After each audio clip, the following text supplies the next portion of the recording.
అందరికీ నమస్కారం. పార్వతికి పరమేశ్వరుడు చెప్పిన భక్తి యోగం అనే అంశాన్ని గురించి వివరించుకుందాం. వివరిస్తున్నవారు బాలసుబ్రహ్మణ్యం కలవలపల్లి.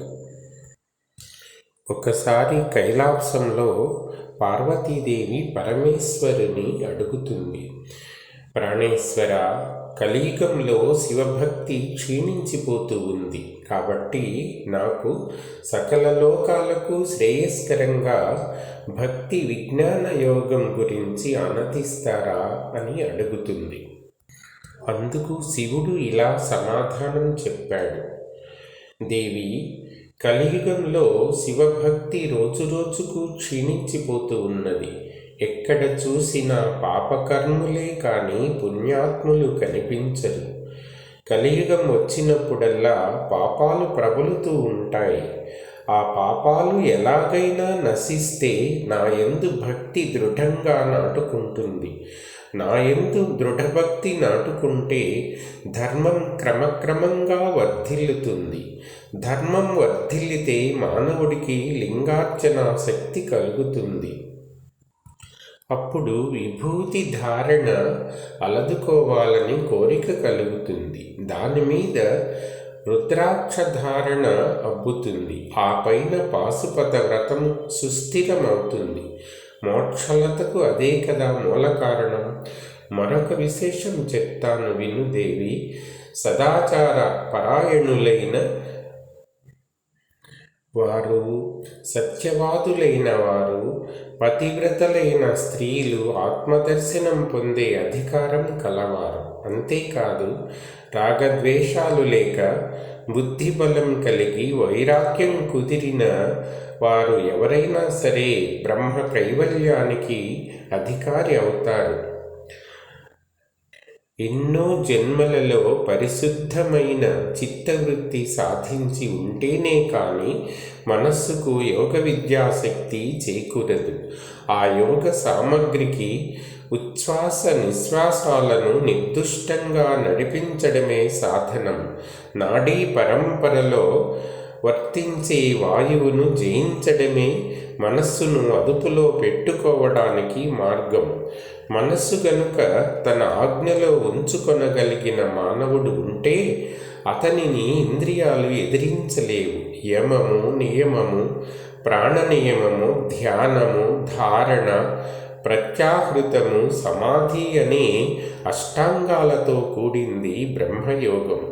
దేవి, సద్గురువు ఉపదేశించిన విధంగా మనుష్యుడు అష్టాంగ యోగాన్ని అభ్యసించి అద్వైతమైన భక్తి చేత కృతకృత్యుడై నన్ను దర్శించి భయంకరాలైన సంసార బంధాల నుంచి విముక్తుడవుతాడు.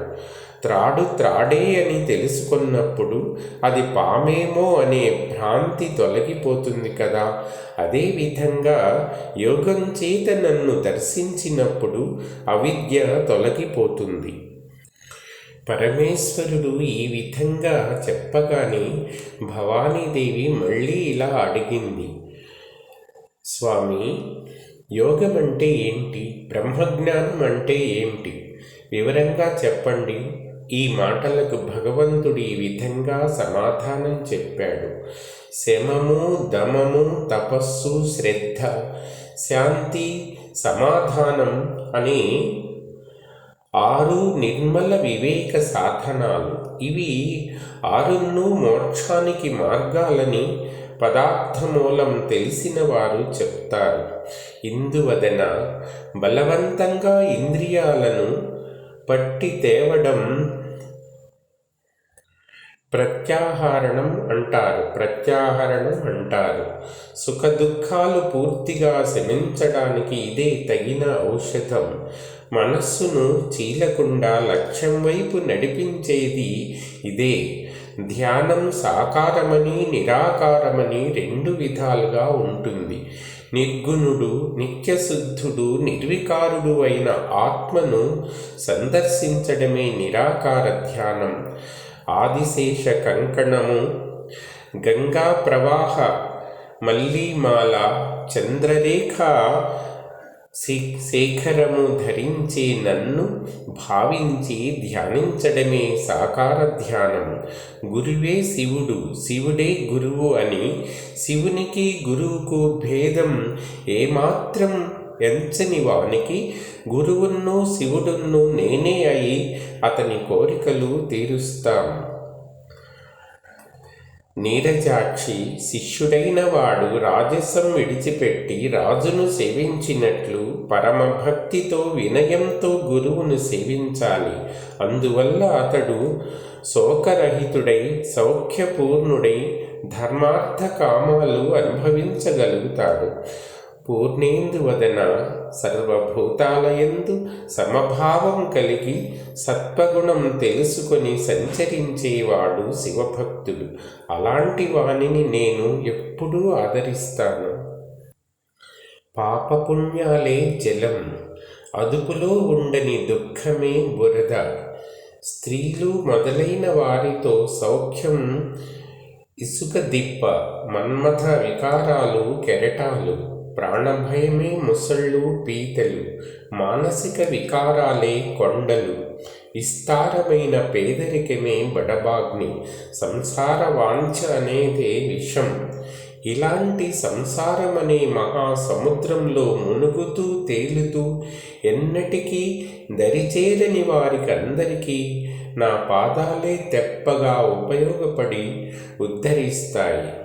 కుత్సిత బుద్ధులైన వారు కామము, క్రోధావేశము, వ్యామోహము మొదలైన వాటి చేత తమ మతాచారాలను నిర్లక్ష్యం చేసి, తమ వంశాచారాలను నిర్లక్ష్యం చేసి అజ్ఞానమైన సంసార సముద్రంలో పడిపోతారు. ఓ పార్వతి, బుద్ధి పాటవం లేనివారు సుఖాలను దుఃఖాలుగాను, దుఃఖాలను సుఖాలుగాను భావించుకుంటారు. సుఖ దుఃఖాలను రెంటినీ సమంగా చూసిన వారు సంసార సముద్రాన్ని దాటగలుగుతారు. ఈ మానవులు మనస్సును కామ, క్రోధ, మద, లోభాల పాలు చేస్తూ ఉంటారు. తమ వంశాచార పద్ధతులను విసర్జిస్తారు. వంశాచారాలు విడిచిపెట్టినందువల్ల అన్యాయ మార్గంలో సంచరిస్తారు. అన్యాయ ప్రవర్తనమనే కారణంగా భయంకర సంసార సముద్రంలో మునిగిపోతారు. సంసార సముద్రంలో పడినందువల్ల నరక కూపంలో కూలుతారు.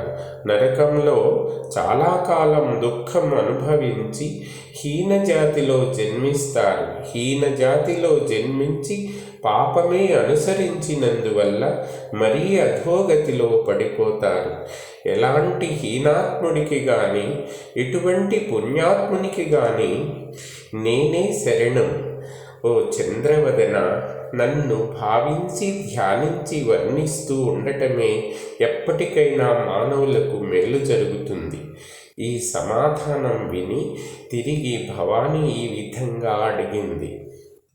స్వామి, సనక సనందన సనత్కుమార సనస్సుజాతాది పరమయోగీంద్రులు ఏ ఎరుక వల్ల సంసార సముద్రం నుంచి నిరుక్తులై నిశ్రేయసం పొందారో ఆ మహాజ్ఞానం నాకు కూడా సెలవియండి ప్రభు అని పార్వతీదేవి అడుగుతుంది. అందుకు సమాధానంగా మహాదేవుడు ఇలా సమాధానమిస్తాడు. శమము, దమము బాగా అభ్యసించి సర్వప్రాణుల యందు దయకలిగి వేదోచితమైన మోక్షజ్ఞానం అసమానంగా సంపాదించి ప్రశాంతి ఉన్న ఉత్తమునికి శాశ్వతంగా కైవల్య భాగ్యం అనుగూడుతుంది. మనస్సులో సంతోష దుఃఖాలకు రెంటికి తావియ్యక ఇతరుల ఇంటిలో ఉన్నట్లు తన శరీరంలో నిష్కాముడై ఉండగలిగిన వాడు ముక్తుడవుతాడు. భూమి, ఆకాశము, అగ్ని, వాయువు, జలము మొదలైన ప్రకృతి జనితాల వల్ల కలిగే వికారాలకు దూరమై ఉండి నా రూపాన్ని దర్శించిన వాడు ముక్తుడవుతాడు. ఏది నిత్యమో ఏది అనిత్యమో తెలుసుకొని దారేషణ, ధనేషణ, పుత్రేషణ అనే మూడింటి నుంచి తొలగి శ్రవణం, మననం, నిధి, ధ్యాస, ధ్యానం, సమాధి అనేవి కలిగి కామం, క్రోధం, లోభం, మోహం, మదం, ఆశ్చర్యం అనే వాటిని విసర్జించిన వారు మోక్షార్థి అవుతారు. ఓ దేవి, తత్ అనే శబ్దానికి అర్థమైనదే పరమాత్మ. త్వం అనే పదానికి అర్థమే జీవుడు. తత్వం అంటే వేద సూత్రాలలోని అర్థం. దానిని మనస్సులో సుస్థిరంగా నిలుపుకో. త్రాటిని చూసి పామేమో అని భ్రాంతి పడినట్లు ఆత్మను తనకు సంబంధించినదిగా భావించడం మాని వేద శాస్త్రాల వల్ల కలిగే జ్ఞానబలం చేత తెలివి పొంది ఆత్మను తెలుసుకోవాలి. ప్రత్యభిజ్ఞానం అనే విశ్వాసం వల్ల పూర్వం మరచి ఉన్న ఆత్మను చాలా కాలానికి చూసిన ప్రియమిత్రుని గుర్తించినట్లుగా గుర్తించి ఆనందించగలగాలి అని పరమేశ్వరుడు సమాధానం చెప్పాడు. మిగిలిన విషయాలను ఇంకొక వీడియోలో చెప్పుకుందాం. ధన్యవాదాలు.